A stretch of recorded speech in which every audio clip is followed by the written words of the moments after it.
Oh my God. So Word quit working for me. It kept doing this thing where it's like, something's broke. Do you want to repair it? And I kept hitting the repair button and then it just never fixed. Like, Clippy, fucking do something. Like, technically, they're still repairing it according to this Microsoft bar that's been going for, I don't know, the past 24 hours. I'm going to close that.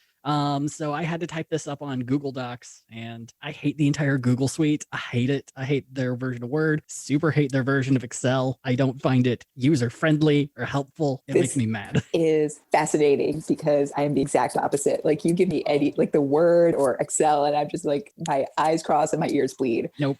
Excel is a beautiful creature that is so misunderstood. Very much like the tarantula. Yes, it's gross, but it's not going to hurt you unless you try to hurt it. Oh, perhaps also akin to this week's person of interest. Oh my God. Oh man, is this our new lead-in now that I didn't do the thing?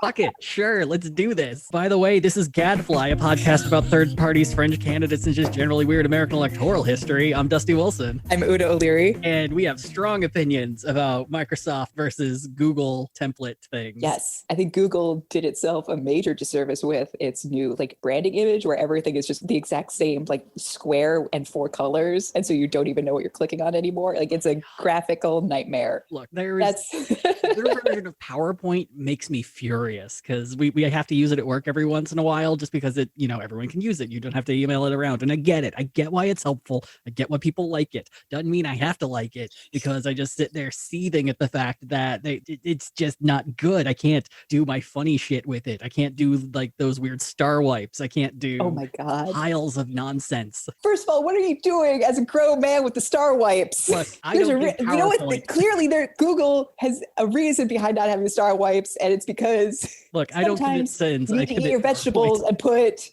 the Lucky Charms away. No. If someone has to sit through a PowerPoint, it needs at least to be ironically fun. This is the other thing. It's just like, you give me PowerPoint and I just barf in my mouth because I use InDesign. And which is also another reason why I forget Word makes me bonkers. Because with Google, it's just like, here's a blank sheet. You're going to type some bullshit on it. That's what you're going to do. Oh, you want the font in Comic Sans? Yeah, we got something like that. Whatever. You're an idiot. It's like, this is great. That's all I need it for. But I need to like... Sounds like you need a typewriter. Listen, Dusty, if I could, I would. I would probably be so much healthier mentally if I hit tab and then T and nothing happened because I wasn't connected to the internet. Yeah. Oh man, well, welcome back, everyone. You got caught in the middle of a very heated argument about nothing at all. Honestly, though, we're just trying to bring you back to 2009 podcast styles where everyone was doing that thing of just like, yeah, we're just chatting. We're just, we're recording now. We'll just get into it. Remember that? Yeah. Oh, sorry, I didn't see you there on the other end of my microphone. It's like you put your headphones on and now you're just part of this cool conversation happening. God. All right. I used to listen a lot to the Nerdist podcast back in the day. Mm-hmm. And that's always that was like the Chris Hardwick special, aside from allegedly being creepy to women on a regular basis. Really, how many podcasters can also have that asterisk next to their name? It's an uncomfortable amount. Anyway, so here we are. We're back. We're talking about our good friend Victoria Woodhull. Yes, Vickie C. So as the intro to the last episode stated, I kind of did a whoopsie doodle, kind of didn't do great. So I was talking to some friends about the book that I was reading for Victoria Woodhull, the Barbara Goldsmith book. Mm-hmm. And a friend of mine who lives in the area where Victoria Woodhull is from was very quick to note that book has actually come under a bit of derision and discredit in the past couple of years, predominantly due to a group of researchers at Denison University in Granville, Ohio, who have been doing a deeper dive into Victoria Woodhull's life. And so first things first, we're gonna talk a bit about the things that Barbara Goldsmith might have embellished on. Amazing. And so I will say I have switched to a different book for our primary source. From here on out, I'm going to be referring directly to The Scarlet Sisters by Myra McPherson, whom the folks at Denison University seem to associate with having a very solid record on accurately portraying Victoria.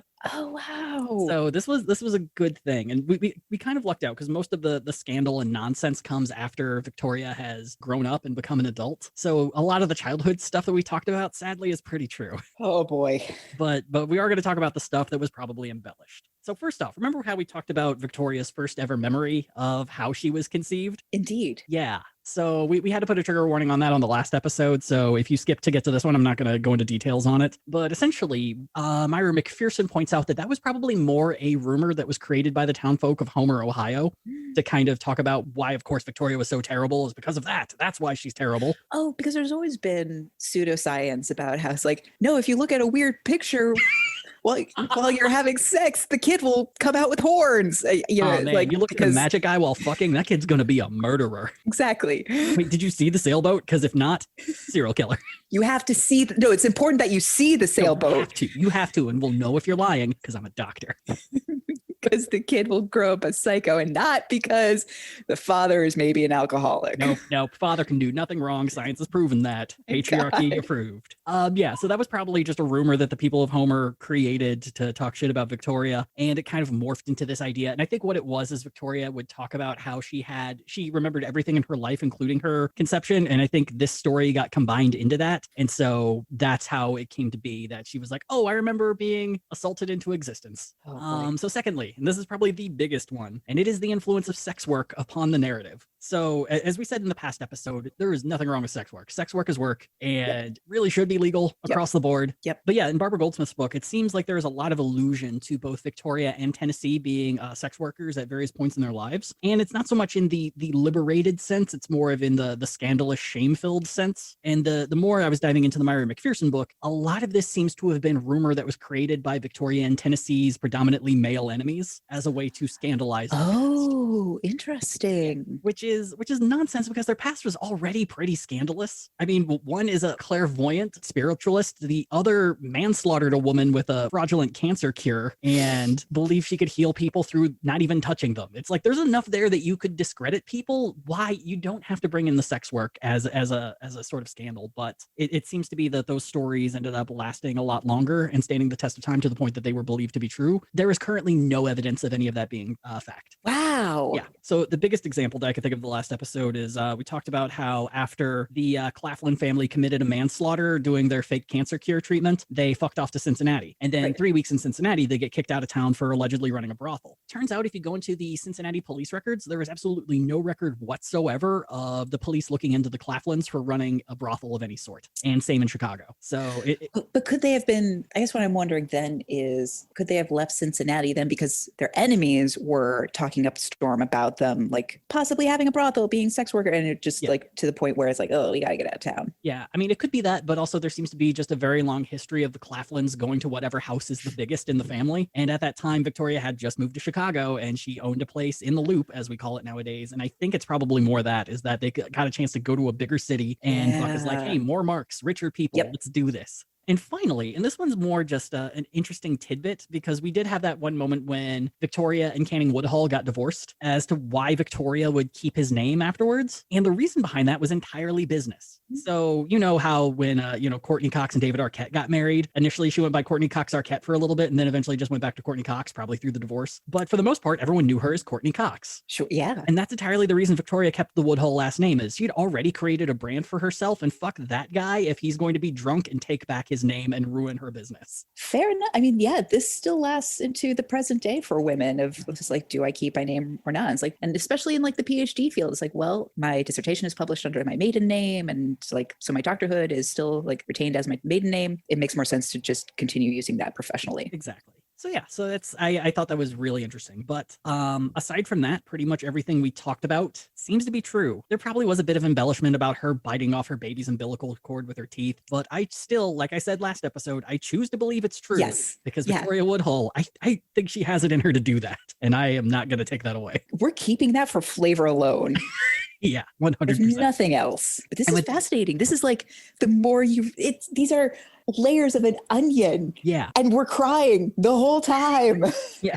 Well, and it's one of those things that when I found out, it was so embarrassing just because I put so much stock in Barbara Goldsmith because I really liked her last book. And now it's just like, I could see the flair. I see all those moments where I thought to myself, like, this is kind of ludicrous, but it's in the book, so it has to be true, right? Yeah. Research is nuts, man. And it's just, it would have been so easy just to ignore that and just be like, do.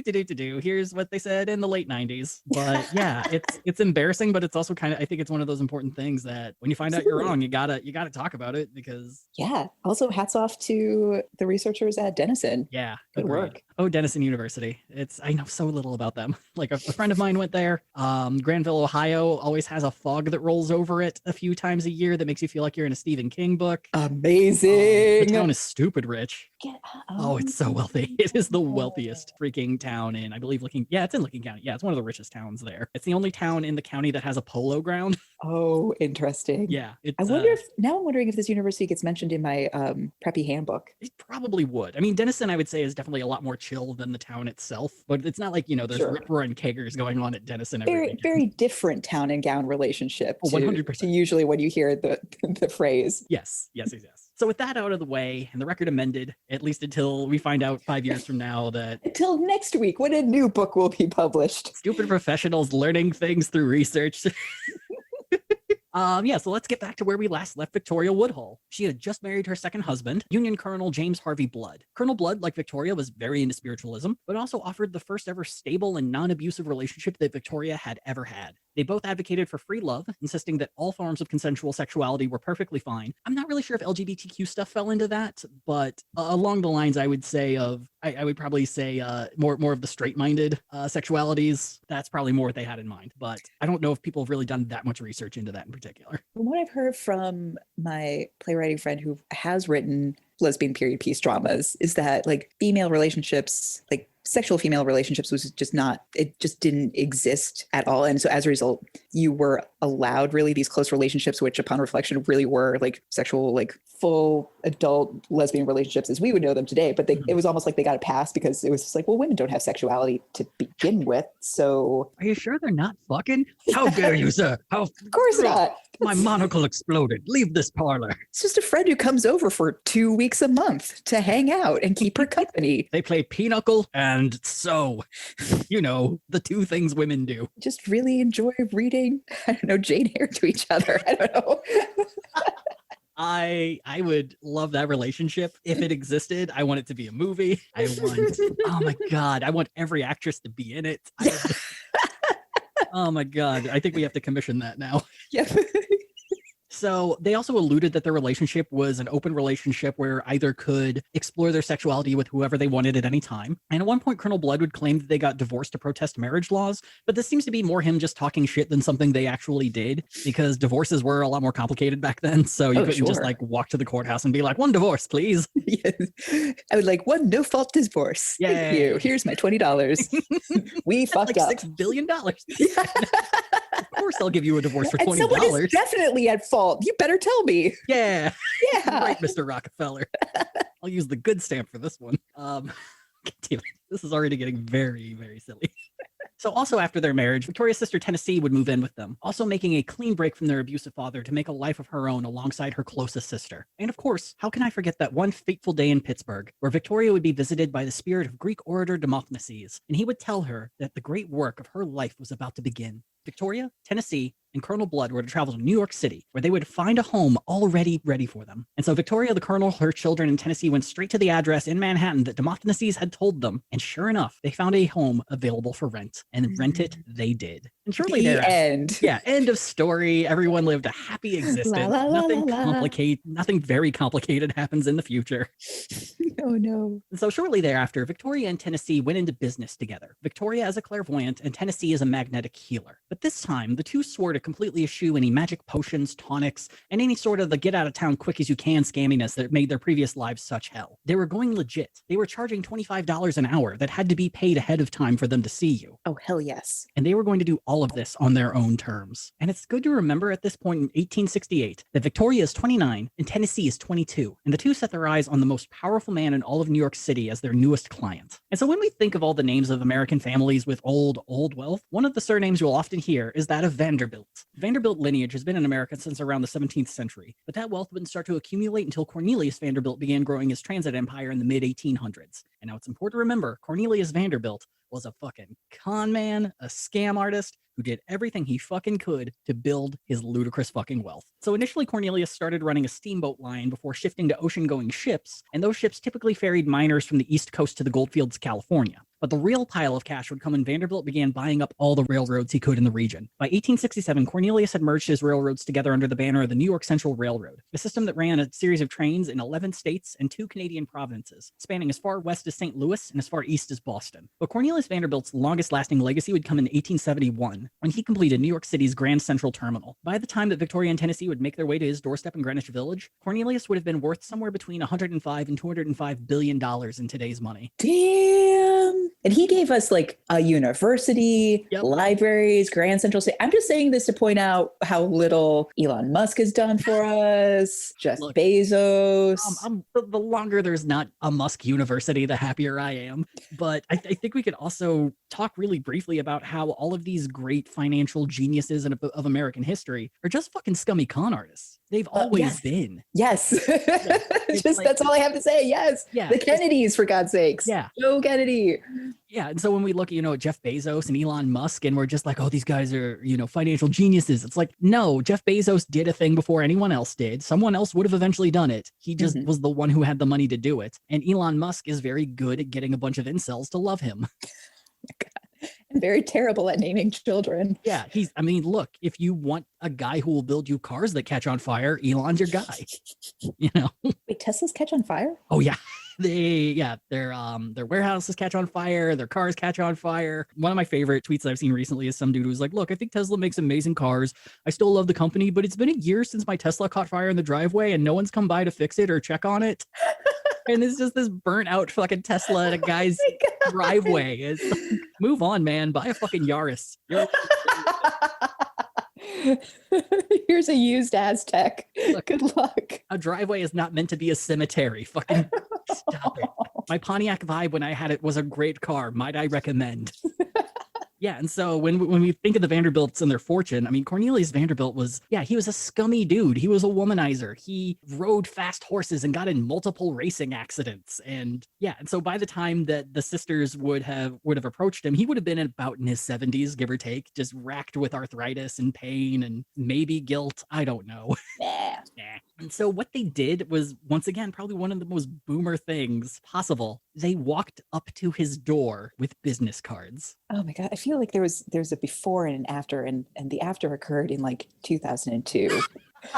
Like before that, you could walk right up to Warren Buffett's front door. You could just walk on up with your resume, and it's like, nope. I don't know if it was the Iraq War. I don't know if it was 9/11. I don't know if it was just my existence, but that door is shut. I blame Blockbuster. Here's why. So I don't know if you ever applied for a job at Blockbuster, but they had those little kiosks where you answer 40 questions that are essentially, how much do you like stealing on a scale of 1 to 10? Do you listen to authority? Oh, no. And if you didn't answer it right, you didn't get the job. Oh. And I blame it there because shortly after Blockbuster started doing it, everyone started doing it. Sure. Yeah. And they're all garbage questions. Mm-hmm. Yeah. They're all questions that, of course, you don't answer truthfully. You're trying to feed your family. Yeah. Stealing's rad as shit. I'm not going to tell you that. You're stealing my time daily. But fine. Yeah, great. Look, if you don't want me to take 18 copies of Terminator Genesis, pay me a little more. It's an HD DVD. What are you going to do about it? No one cares. Anyway, they just walked up to his mansion in Greenwich Village and said, hey, we're here to help. And they could not have shown up at a better time. For one, Cornelius was already super into spiritualism and was in regular contact with his relatives who had passed. But by this point, he was dealt a huge blow when Sophia, his wife of 55 years, had just died. And sure, the two were not close at all. Not even a little bit. But for Cornelius, being the rich sociopath con artist he was, it was more him being scared that, he realized that death comes for all men. Yeah. Mortality, motherfucker. Yeah. It's just like, I'll throw this party. Surely the Red Death won't arrive. Yeah. You may have dodged your taxes longer than should have been legal, but you will not dodge death. Oh, man. But the real reason it seems that Vanderbilt invited the sisters into his home was just they had the moxie to show up. Yeah, I'm sure they were cute girls. Well, and that's the other thing. I've been wanting to avoid this just because it was rife in the Barbara Goldsmith book. But since Myra McPherson mentions it a lot in her book, I think it's kind of important to bring up. So the Claflin sisters were just notoriously gorgeous. And so the thing that people were so amazed by that is that Buck Claflin was a drunk with one eye who had been in multiple injuries and had gotten the shit kicked out of him, I'm sure many times, so he wasn't what you would call a looker. And their mother, Roxy, was just repeatedly described in the most unflattering of terms. They make her sound like a potato with a shit attitude. Who just really loves God in all the wrong ways. Oh. And so, like, that was the other thing, is the people of Homer are just like, how the fuck are they making these? How make pretty from that? And so, yeah, it's just they were very notorious for looking quite good. And Tennessee in particular has such a sense of style. It is frustrating reading about the shit that she is wearing on a regular basis because it sounds fucking great. I love it. Yeah. I love it. And I think it is, like, you're right, it shouldn't be the focal point, but I think it is important to remember that, like, good looks go a long way in this country, especially if you are in the business of grifting. Yeah. And it also should be noted, I mean, Cornelius Vanderbilt was just a complete and total womanizer. And so you get two 20-somethings who show up at your door who are just like, hey, we are gorgeous. Also, I can talk to your mom whenever you want me to. Do you want to hire us? And Cornelius is just like, you have the moxie to fucking show up at my door when most people wouldn't even dare. Come the fuck on in. Let's do this. I love a game recognize game moment. I especially love a game don't recognize game moment. Yep. Yeah, game want to fuck other game moment. Yep. Yeah. And so immediately Victoria began communicating with Cornelius's mother, while Tennessee healed his aches and pains through her magnetic healing. Victoria also communicated with spirits who offered, as spirits do, stock tips. Yes. And weirdly enough, the spirits were very fond of saying you should buy more stock in Cornelius's companies. This is truly an MLM of its day. It's now that they're not consistently injuring people, and I mean, a lot of it's just because they're no longer being forced to do this by their father. Now that they're doing their own grift against a terrible person who has all the money, fucking you. Have fun. Yes. Rook these people for everything they're goddamn worth. And then scam Wall Street through him. This is great. And of course, if the spirits are going to show up and give you stock tips, of course you're going to take them, which Cornelius did. They're dead. They know everything. Well, the fucking thing is, the man's a goddamn billionaire in that time's money. And so any stock decision he makes is naturally going to push up the cost of that stock. And so no matter what he does. Yeah, he can't lose. Yeah, it's going to make it look like there are some fucking Jim Cramer ghosts showing up just being like, buy this shit. Buy! Cornelius bought, you should too. Also avenge my murder. I'm still screaming. When you have the time, no rush. So in return for these stock tips, Cornelius gave the sisters tips of his own. And before long, Victoria was playing the stocks just as regularly as Vanderbilt was. Which, if there's any year not to get into the stock market, 1869 would be pretty high up there. Oh no. So we talked about this a little bit in a previous episode, one of the Horace Greeley ones, but we can go a little deeper back into it this time.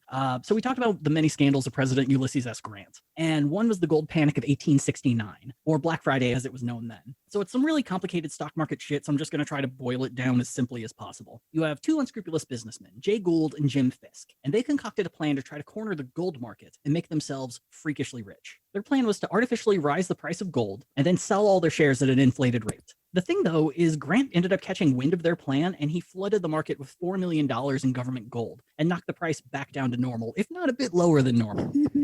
And the problem, though, is that while it did destroy Gould and Fisk's plan, it also left a ton of regular investors holding the bag, as it were. And so we had all these people who invested while the price was high, only to watch the cost of gold plummet before their eyes. And the thing about Jim Fisk, though, is he was a long-term enemy of Cornelius Vanderbilt. For a time, Fisk ran the Erie Railroad and competed directly with Vanderbilt before escaping the state in complete and utter shame. So Vanderbilt caught wind of Fisk's new scheme early on, and Vanderbilt let Victoria and Tennessee in on it as well. So while multitudes of investors were losing everything, filling Wall Street with wails of lamentation, Victoria was quietly sitting in a carriage, playing the market based on her insider knowledge. And according to her, by the end of the weekend, she had made $700,000, or in today's money, $13.5 million.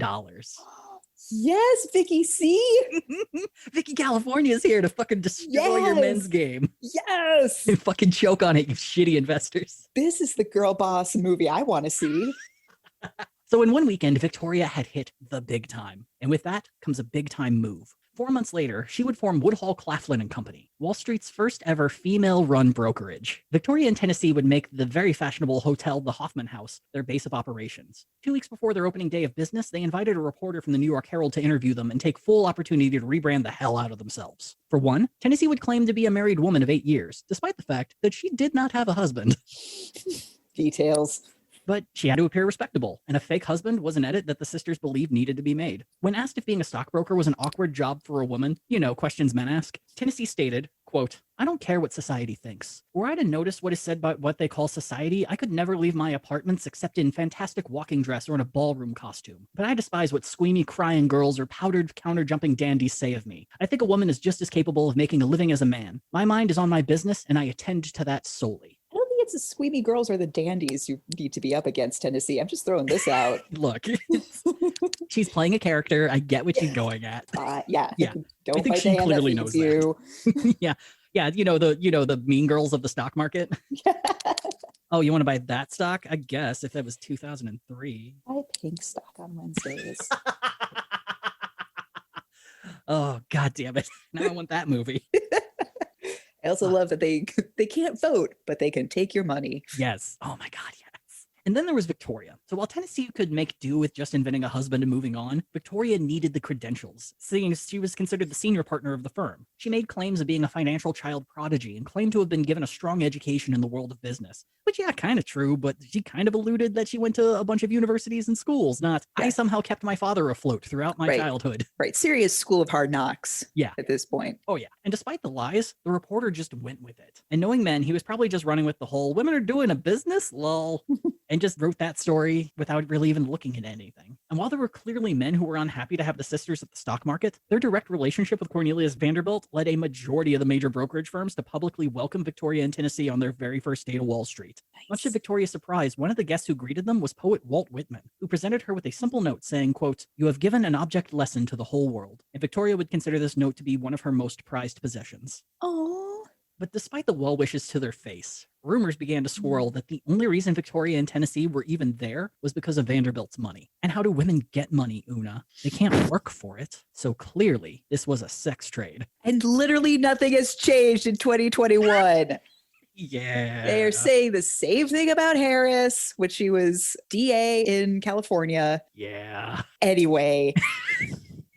Bitches be mad. That's what I'm saying. 100%. And look, while there did seem to be a little something between Cornelius, who I will say again was a serial womanizer, and Tennessee, there's nothing out there to actually prove it. It seems like they just got along well. And Tennessee was just like, I'm gonna rook you so hard. Yep. I'm going to take everything. This is a peak sugar daddy moment. Mm-hmm. And the thing, though, is even if the sisters heard the rumors, they could not have given two solid fucks. While these men probably assumed that they were dainty upstarts, they had no clue that they were competing with artists of the swindle just like them. Because, frankly, all the major players in the stock market at the time were fucking con artists who graduated up. There was a thing in Myra McPherson's book talking about the people who used to occupy their offices before the sisters bought it. And it was a group of dudes who had to very quickly leave town, who at one point were money forgers. One was a bank robber. It was just like a bunch of criminals who did all right in the stock market and then had to leave town and sell everything in the office as a package deal. I love this. It's like, yeah, what is Wall Street but degenerate gamblers who found legal means? Look, the only difference between a casino and Wall Street is that there aren't people walking around giving you free drinks. Yeah, take me to the casino. Yeah, the casino's great. I will have... Casino's not lying to me. It just won't tell me what time it is. Yeah, I will have a terrible gin and tonic and lose $40. Thank you. So rumors and scandal that may have plagued other higher society women meant literally nothing to the sisters, and they just went about business as usual. In fact, they even started hosting after-hours parties following a hard day mining stocks in the dividend mines or whatever the fuck they do there. They would serve strawberries and champagne, fancy meats, and just buckets of good times. And even the men who started the rumors against them, they just couldn't resist going to these parties because they were so much fucking fun. Yeah. This is great. And then the sisters went and did something awesome under the guise of something very fucked up. You see, the sisters proposed the idea of creating a separate back entrance for women only into the stock market. That way, all the stuffy men could avoid the ladies and women could be kept in a safe and discreet place. But what ended up happening was the new entrance just encouraged more women to begin dabbling in the market. What began as just Victoria and Tennessee began to grow into a group of housewives, sex workers, and feminists ready to grow their own independent personal wealth. Yes. There's a story of like some women would show up to heckle Victoria and Tennessee, and halfway through the day they would just be like, wait, maybe we should do this. Wait, you mean I could have financial freedom? Yeah. Look, it's as simple as just like, none of this means anything. This is all a popularity contest. And when it's dangerous, get the fuck out. Only spend as much as you're willing to lose. And so thanks to this, the sisters caught the eye of their next power player, a badass former Quaker named Susan B. Anthony. And look, let's be clear about this. The whole Anthony family was fucking amazing and fought for various forms of social reform throughout the 19th century. Susan's brother Merritt fought alongside John Brown. Her other brother Daniel supported the anti-slavery movement in Kansas. Her sister Mary was a women's rights activist in Rochester, New York for the vast majority of her life. And Susan's father taught all his children the value of self-sufficiency, while her mother taught them tolerance of others. And turns out this is the perfect combo to create just a whole ton of awesome kids. But we all know Susan as the star of the show. By the age of 16, she was already collecting petitions to abolish slavery. At 26, she was named the headmistress of a female department of the Kanajahari Academy, and away from her Quaker upbringing, she started getting modern as hell. She wore fancier dresses. She quit saying "thee" all the time, and she started noticing how fucked up it was that men got paid more for equal work. Meanwhile, back at home, Susan's family had joined a Unitarian Universalist church, specifically the First Unitarian Church of Rochester, which would hold the first ever women's rights convention in 1848. And Susan's dad could not have been more stoked about it. He was so dad happy about it that he could not stop talking to Susan about the whole thing. And Susan, being a kid of an overeager dad, would state, quote, "I wasn't ready to vote, didn't want to vote, but I did want equal pay for work." So despite her being amused and embarrassed by her dad, she was in. And a year later, the academy would close its doors, and Susan would move home to help with the farm. But before long, she began diving into reform work, and her parents, who I remind you are rad as fuck, encouraged her 100% to leave the farm and just do social reform full time. This is so beautiful. Yeah, the Susan B. Anthony story is so fucking amazing. That does remind me too. So, fun trivia, what does the B in Susan B. Anthony stand for? Don't know. Nothing. So apparently in the 1820s, there was a little fad going on where the kids would give themselves a middle name, but it would always just be a letter. Amazing. And so her and her sisters all gave themselves initial middle names. That's because I can't think of the name Susan Anthony without the B. Like, it needs that cadence. It's exactly, just been burned into my head. 100%. So after 2 years of working for the women's rights cause, Susan was introduced to the other big player of the New York City suffragette movement, Elizabeth Cady Stanton, and the two became immediate best friends. So much so that whenever the Stantons moved, they always made sure that the new home would have a room for Susan at all times. Aww. The two began leading the New York movement in partnership. Susan did the organizing and speaking, while Elizabeth focused on the writing. And this was mainly because Elizabeth, she had 7 kids and couldn't really leave the house on a regular basis. Sure. But she also noted that Susan was just such a good speaker that it just made sense for her to be the face of the organization. In the words of Stanton, quote, "I forged the thunderbolts, Susan fired them." Oh, I love this. And just because, why not be more awesome? Susan B. Anthony also continued to fight for the abolition of slavery during this time. She served as the state leader of the American Anti-Slavery Society in New York and was also part of the Underground Railroad. Her journal indicated that in 1861, she worked directly with Harriet Tubman. And Susan wasn't just about abolition. She wanted a fully integrated society. And as a sign that Biden Democrats have always been a thing, Susan often had to fight the argument that if a movement were to succeed, she had to pick either suffragism or the abolishment of slavery. Often men would claim that the women's rights issue would only hurt the abolition issue. So women should just ignore that until slavery's done. To which Susan, in her way, would tell whoever said that nonsense to get immediately bent. The amount of things that are repeated and unchanged today in this episode are making me very uncomfortable. It was so frustrating reading that, because it's just like, look, we're clearly doing it. Susan's clearly doing it. Why can't the fucking rest of you? Like, no, the shooter in Atlanta is both misogynist and a racist. Mm-hmm. He could be both. Please, just... Yeah, it's like there are more than one problem in the world, and technically we should be addressing all of them at the same time, ideally. Yes. It doesn't have to be the same answer, but we could all work on the same thing. I promise you the source material of all these issues is often in the same place. Yep. So by the time that Victoria and Tennessee had caught Susan's eye, the women's rights movement had fallen into a pretty heavy schism. So the 15th Amendment, granting voting rights to all men, had been proposed, and to the surprise of many, Susan came out against it. Her main reasoning was that the amendment should guarantee votes to all men and women, and by ignoring women in the amendment, it would create, quote, an aristocracy of sex, and just confirm that all men are viewed as superior to all women, no matter what race. And this led the women's rights movement to split into 2 groups, causing Susan and Elizabeth to form the National Women's Suffrage Association, with the goal of ensuring that everyone could vote, not just, men. Wow. Yeah. And so Susan would visit the sisters a few weeks after their firm opened and was greeted enthusiastically by Tennessee. And just the way they describe what Tennessee's wearing, it's like this like blue fluffy coat and like a matching muff. And she's got like a hat that she just tosses off when Susan shows up. It's just like, why is there no color photography? It just sounds great. It's like those moments where it's just like, fuck, I wish I could pull that off. That sounds great. Yeah. Yeah. And so she shows up and just charms the fuck out of Susan immediately, because Tennessee, she isn't trying to impress Susan. She's being brash. She's speaking her mind, and Susan cannot get enough of it. When asked why the sisters chose to work on Wall Street, Tennessee said, and I'm paraphrasing, "Do you see this office? On a scale of 1 to a billion, how much better is it to be sitting in here than stuck in a sweatshop or teaching idiot kids how to play music for pennies a day? Clearly, this is the better job." And then Tennessee started talking about Susan's favorite topic: men who suck. Tennessee referred to the men who mocked them as, quote, small potatoes who would just have to get used to them, because women were destined to just become part of the machinery, whether they liked it or not. Yeah, Tennessee is just like, she just seems so fucking cool, to be perfectly honest. She seems goddamn great. But what did blow Susan's mind was that the press really hadn't said anything bad about the sisters. In fact, by this point, the New York Herald was so friendly to them that they would print anything that the sisters wanted them to. And it had been nearly a month, and neither of their pasts of con artistry or manslaughter had come out to the public. But even not counting that, the press being nice to 2 progressive women was just unheard of to Susan. Susan got eggs thrown at her just for talking in public. And here are these 2 women challenging the powers that be and being loved for it. So if these 2 women, if they join the suffragettes, they might actually get a fair shake by the press and get the word out about women's rights free of slander. Susan invited the sisters to join, and Tennessee stated that once their business was established, they would be glad to. And Susan left invigorated and wrote a whole series of articles in their newspaper, The Revolution, proclaiming the sisters to be, quote, the whole future of woman. And despite the cutthroat and unpredictable nature of the stock market, the sisters flourished. They actually had to begin turning people away due to the mounting schedules and responsibilities. The first ever woman-run brokerage was, by all accounts, a complete success. But Victoria wasn't quite satisfied. Tennessee was the face of the firm, and all interviews went through her, not really leaving much for Victoria to focus on. So she stepped aside and promoted the colonel to her daily duties at the firm. And 6 weeks later, an article would be published in the New York Herald declaring Victoria's newest venture. She stated that she knew people may mock her for saying this. The truth of the matter is that the spirits had inspired her to this new calling. And that new calling was running for president in 1872.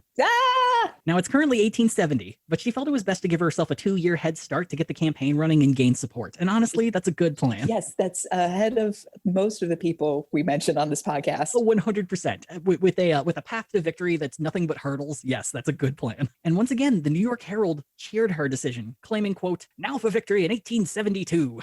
As for her official statement of candidacy, well, all right, it's a bit rough. Quote, while others of my sex devoted themselves to a crusade against the laws that shackled the women of the country, I asserted my individual independence. While others prayed for the good time coming, I worked for it. While others argued the equality of women with man, I proved it by engaging in business. While other women merely fought for the right to be treated as equals, I boldly entered the arena of politics and business and exercised the rights I already possessed. I therefore claim the right to speak for the unenfranchised women of this country. And when asked if it was even legal for her to run for president, Victoria pointed towards Elizabeth Cady Stanton's congressional run in 1869, where Stanton noted that while women couldn't vote, there was really nothing in the Constitution that said women couldn't run for office. Loophole. You've been air-butted. But yeah, with her speech announcing that she's running, I don't know, it kind of hits me a little wrong, where it's just like, oh, you people have been doing advocacy work. I'm actually doing things. I'm the person doing real work out here. It's very white girl boss. Well, and this is where it gets interesting from a marketing standpoint, because of course, like, her audience has to be white landowning men, that they're the ones who are going to vote for her. So yes, like what do you pitch? Yeah. Like, what raises you to be equal status to vote on, but not so scary and alien that it's unimaginable to vote on her. Oh, that's a really good point. That bit of context makes that make a lot more sense. Right. Because otherwise it's like, it only works if the speech is like, here's why you can see me as an equal. Yeah. So to boost Victoria's profile even further, the sisters would start their own newspaper entitled Woodhull and Claflin's Weekly. Now, the paper would end up being a lot like Susan B. Anthony and Elizabeth Cady Stanton's own newspaper, The Revolution, but with a couple of key differences. One being that their weekly paper was in business while The Revolution had just shut down. The Revolution had run for about 2 years and was the radical women's paper of New York City, and they just couldn't keep it going. So now there's a lane available, and Victoria's there to fill it up with her weekly newspaper. With capital behind her as well. A ton of capital. A capital made from the tears of men.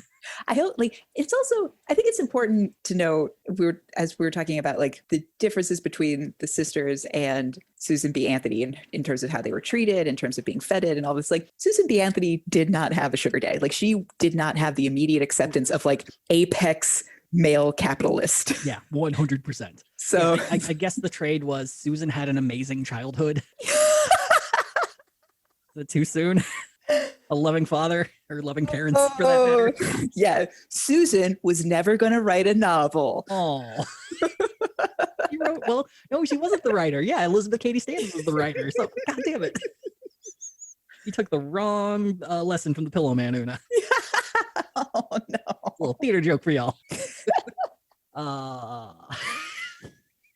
But the other big difference is while their weekly paper did talk about a lot of the things that the Revolution talked about, the Woodhull and Claflin Weekly would talk about sex. And of course, this would be the thing that would cause men to finally lose their shit at the sisters. And the sisters loved it. So their paper talked about everything: marital sex, extramarital sex, sex work, coeducational sex education, but also sexy radical shit like the 8-hour workday, revealing Wall Street corruption, vegetarianism, and of course, spiritualism. Yes. Oh man, I would have signed up for this paper. It would have been so good. Like, I just picture it being like those small city alt weeklies. It just being fucking great. 100%. Yeah, like the front is revealing a very in-depth Wall Street corruption scandal, and page 7 is an ad for a bong shop in a waterbed factory.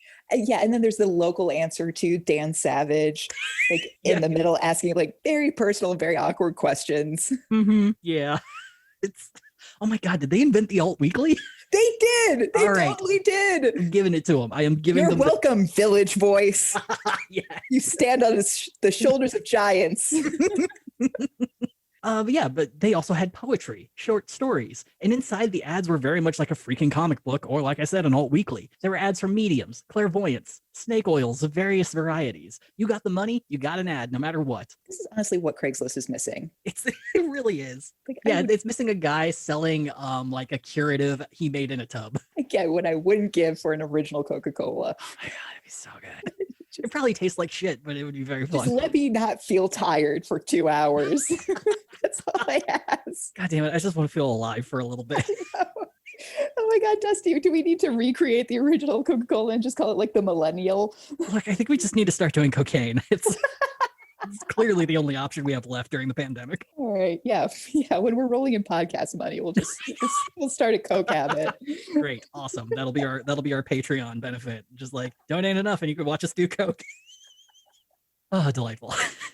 But who in the world is going to run this radical as fuck newspaper? Well, the answer to that would be a dude by the name of Stephen Pearl Andrews, who had a lot of adjectives added to his name. So I'm going to name the 4: genius, abolitionist, spiritualist, and anarchist. Oh boy, this reminds me of there's a family tale of one of my mother's cousins like talking up his son and like all of that his son has done and the PhDs that his son has done, and then finally mentions like he has 17 letters after his name, all of them important.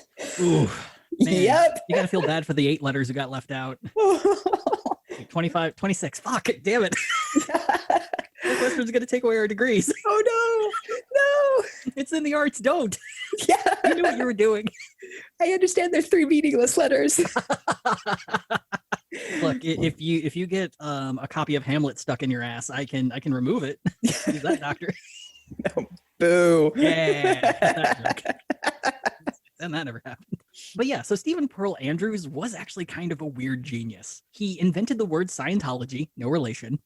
What? Yeah, he was the word Scientology to kind of evoke spiritualism as its own sort of belief system. Got it. Okay. He learned 32 languages, self-taught, and he invented his own language called Alwado, which apparently is somewhat similar to Esperanto, or at least had the same goal as Esperanto. Here's hoping the people who did invent Esperanto just cribbed it. Cribbed from this dude. Yeah. So to say the least, this dude would have been a libertarian probably. Oh, geez. But most importantly, the paper was to be a propaganda piece for Victoria Woodhull's historic presidential run. Hell yeah. And so everything that Stephen Pearl Andrews wrote would be under the bylines of Victoria and Tennessee. Nice. So he's just ghostwriting. Oh yeah, he ghostwrote the whole fucking paper. He definitely had one of those names that if it was on the paper, people would stop reading it because he was just a notorious anarchist. And there's really never been a good time to be an anarchist in America. That's the fact. Yeah, he got into a debate with Horace Greeley about free love, and at one point called him a coward, I think, and stormed off the stage. There's so much crossover potential between this episode and Horace Greeley. It's so ludicrous. Yeah, Horace Greeley just keeps suddenly kind of popping up with his weird neck beard, and just it's wonderful. I'm glad he shows up. He's such a weird idiot. I love him. Anyway, so this is the guy that Victoria and Tennessee have hooked themselves to, and they're starting to get a little bit into anarchism, and they're getting a little bit into radical politics. They're just having a dandy of a fucking time. So the campaign's got to get going. And as we've talked about in the past, every political party had their own propaganda paper, so it really made sense for Victoria to have one of her own if she's running for president. Absolutely. It gives credibility. So her next step was to have a campaign headquarters. And for that, she chose a 4-floor mansion in the Murray Hill neighborhood of Manhattan. As of right now, it is a Chase Bank. It is either a Chase Bank or an empty storefront. It's one or the other, but it is across the street from a Muay Thai studio. Nice. Yeah, so she would love it there. But yeah, it was going to be their new headquarters, and it would end up devolving into a guest home for any of the Claflins who were in town and decided to stay for a long while. This ended up including Roxy, who became the de facto tour guide of the house for any reporters who stopped by. Yeah. Yeah, it's just like her mom showed up. She's like, "This is what I'm doing. I'm gonna act like I know what all this is." And so she would give tour guides to journalists. Bathroom. Like, oh my god! And she would just be like, "You see this dome ceiling? It's built as an honorific to the Congressional Dome." And just like overnight, she just took all of that hoodwinking energy she had and made it sound like she knew everything about high society. She just turned into Emily Gilmore overnight. I love this. Although I worry for the sisters because they need to cut off their family. Yeah, they do. They need to get the fuck away from them. I think by this point, though, just because I think Buck is definitely showing up on occasion, he seems to have absolutely no influence on them whatsoever, just because they've made their money, and I think he understands that they could cut him out as quickly as they want. They could make a body disappear at this point with that kind of money. Yeah, they have enough money to get rid of a body. They're about to get enough connections to hide a body as well. Yay, okay. So it turned into a guest house for all the visiting Claflins, but it also became the site of feverish debate between radical thinkers of the time. So Stephen Pearl Andrews would invite his friends over, and Susan B. Anthony and Elizabeth Cady Stanton would show up, and there'd be like these huge suffragette debates that would go on, and people would just have a drunk debate time. I mean, probably not Susan. She didn't drink, and a lot of suffragettes didn't drink, but those anarchists got fucking wasted on Applejack and had a great time. 100%. Yeah, this is every freshman dorm room, like September through February. Oh. Yes. Before the finals really kick in and you realize you don't like half the people. Yeah, and then Buck shows up every once in a while, and it's like fucking parents' weekend. Where'd my wallet go? Yeah. Yeah. Buck, none of them want to fuck you. Go home. All right, so you have your campaign headquarters. You've got your newspaper. But Victoria knew she needed to make another big step, and that was to create an inroad into D.C. itself. You see, prior to Victoria's announcement of her candidacy, she had made a couple of trips down to D.C. to get a feel for how politics really worked. She stayed at the Willard Hotel, often watching lobbyists jousting for attention and doing everything they could to get their schemes through Congress. And Victoria familiarized herself with the congressmen who made their way through the building and set her sights on the one man with the greatest ability to make women's suffrage a reality, Massachusetts Congressman Benjamin Butler. Now, this is going to be mean to say, Benjamin Butler might be the ugliest person I've ever seen in my life. He is described as a bullfrog. Oh my God. I will send you a picture. He looks like if Droopy Dog was a bullfrog instead of a dog. Like, he does seem like he'd be maybe a very sweet person, potentially, but just everything about his face was very unfortunate. Send. Oh. Yeah. It's like, so I know, podcasts are a visual medium, so let's do our best to describe Benjamin Butler. Benjamin Butler nice is if a Ron Swanson wax figure melted a little bit. Yes. Like, they ran out of the hair budget ended like a day before the store opened, and they obviously had the body of William Howard Taft, and they only had the money for the wax head, and even then it wasn't much. What a poor, unfortunate soul. But the nice thing about Benjamin Butler was he was one of the few men in government who genuinely wanted to give women the right to vote. And he was also noted as someone who highly respected anyone with intellect, whether they be men or women. Victoria began to speak with him regularly, to the point that he became a guest at the campaign mansion on a regular basis. Victoria would ply him for information on women's suffrage and how close a potential amendment would be to passing. And after enough cajoling, Butler opened up to Victoria and admitted the whole amendment was dead on arrival. They just didn't have the votes. And Victoria, not one to take a loss, came up with a plan to revive the bill. She called in a favor to the congressman and requested that she be allowed to speak before Congress on behalf of the bill, to which Butler pulled all the strings he could and got Victoria a spot to speak. Nice. And the thing, though, is Victoria hadn't really run her plan up the flagpole to the other suffragettes. And on the day of the speech, Elizabeth Beecher Hooker was lobbying members of Congress to support a women's suffrage convention that she had funded with her family's own money, and was to begin the very next day. But while making the rounds, she started hearing rumors of some woman named Woodhull giving a speech tomorrow to the Judiciary Committee, and Hooker flew into a rage, furious that some nobody was going to upstage her convention, and had the audacity to not even ask her if it was okay for her to talk to Congress. Isabella found Susan B. Anthony, who was in town for the convention, and told her everything. And Susan Susan couldn't believe it either, but it didn't take long for both of them to confirm what was about to happen. They debated what to do, since they couldn't very well hold a suffrage convention at the exact same moment someone was talking directly to the Judiciary Committee about suffrage. And eventually they tracked down Victoria, and when you know it, Isabella was instantly charmed. And in one conversation, Isabella gave all control to Victoria Woodhull, and the next day, Victoria would make history. On January 11th, 1871, she would become the very first woman to ever speak before a congressional committee. So supported by Tennessee, Congressman Butler, and a gallery full of the nation's foremost suffragettes, Victoria strode before the Judiciary Committee to make her case that the 15th Amendment, whether they intended or not, had directly granted all women the right to vote. She noted that the language in the amendment stated that no citizen shall be denied the right to vote, and made the claim that since the phrasing used citizen rather than males, then all women who were citizens were legally allowed to vote now. And most newspapers would argue that clearly this isn't what Congress meant to do, but oh shit, did they actually do that?